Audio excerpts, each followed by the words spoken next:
네, 군이 북한제로 추정하고 있는 무인 항공기에 대해 군은 초동 대처가 미흡했다는 지적은 물론 사후 대책이라고 내놓은 방안들도 졸속이고 비현실적이라는 비판에 직면해 있습니다. 이런 가운데 국방부 관계자들이 적어도 비행체를 탐지할 수 있다는 이스라엘제 레이더를 구매하기 위해서 벌써 이스라엘을 방문하고 있다는 사실이 밝혀졌습니다.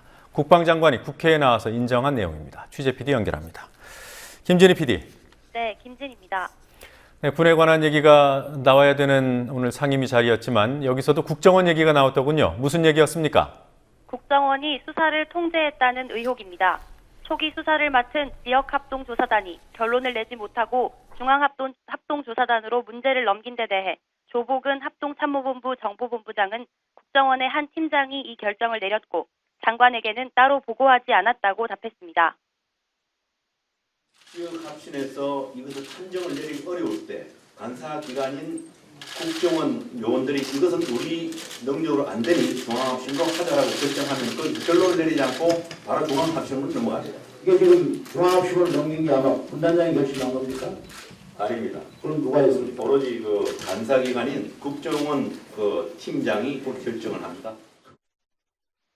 국정원이 수사를 통제할 권한이 있습니까? 권한이 없습니다. 조사단을 이끄는 이 기관은 군 기무사령부로 정해져 있습니다. 국정원이 수사를 통제했다면 대통령 훈령 제28호 위반입니다.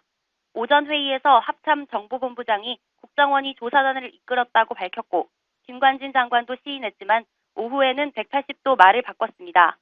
오후 회의에 출석한 기무사령관도 황급히 진화에 나섰습니다.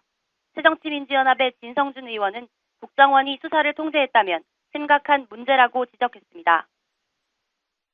그러니까 이번에 국정원이 간사기관으로서 지역합심도 진행했다라고 하는 것은 명확하게 통합방위 지침에 어긋나는 거죠? 그래요, 안 그래요?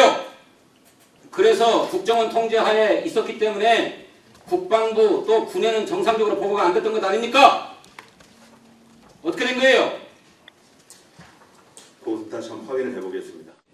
이게 대통령이 해외 순방 중에 일어난 일이라서 영공 방어에 구멍이 뚫렸다라고 하는 사실이 드러나면 군 등 관계기관의 대대적인 면책이 불가피하니까 숨기려고 했던 것 아닙니까? 네. 또 오늘 어떤 문제가 지적됐습니까? 지역 합동조사단 요원들이 무인기를 맨손으로 만져 지문을 남겼고 원래 남아있던 지문을 일부 훼손한 문제도 나왔습니다. 또 무인기가 촬영했다는 사진을 조선일보가 보도한 데 대해 누가 어떤 경로로 사진을 유출했는지 확인도 못하고 있는 문제가 지적됐습니다. 진성준 의원은 조선일보에 대한 수사를 촉구하면서 참고인 조사라도 해야 한다고 말했습니다. 조선일보에 청와대 항공사진이 나간 것에 대해서는 기무사가 마땅히 수사 권한을 가지고 있다고 저는 본다 이거예요. 어떻게 생각하세요? 근데 왜 수사하지 않습니까? 무슨 제한이 있습니까 여기에? 네. 자, 앞으로 군은 어떻게 대비를 하겠다고 하던가요? 이스라엘제 레이더를 들여오기 위해 요원들이 이스라엘에 가 있다는 것이 김관진 장관의 답변이었습니다. 현재 우리 군의 레이더망으로는 소형 무인기를 탐지할 수 없다는 게 이유였습니다. 대책에 대해서 이스라엘제 레이더 도입을 검토하고 있습니까? 이미 관계 요원들이 이스라엘에 출장을 가 있어서 현장을 살펴보고 있습니다. 네, 이스라엘제 새 레이더 도입 예산은 얼마나 든다고 하던가요? 약 100억 원의 예산이 필요합니다. 군 당국은 대당 10억 원 정도인 이스라엘 라다사의 RTS-42를 10대가량 구입할 것으로 알려졌습니다. 하지만 새정치민주연합의 백군기 의원은 무기로서의 가치도 없는 북한의 소형 무인기를 탐지하기 위해 그렇게 많은 예산을 투입할 필요가 있는지 의구심을 드러냈습니다. 국민TV 뉴스 김진입니다.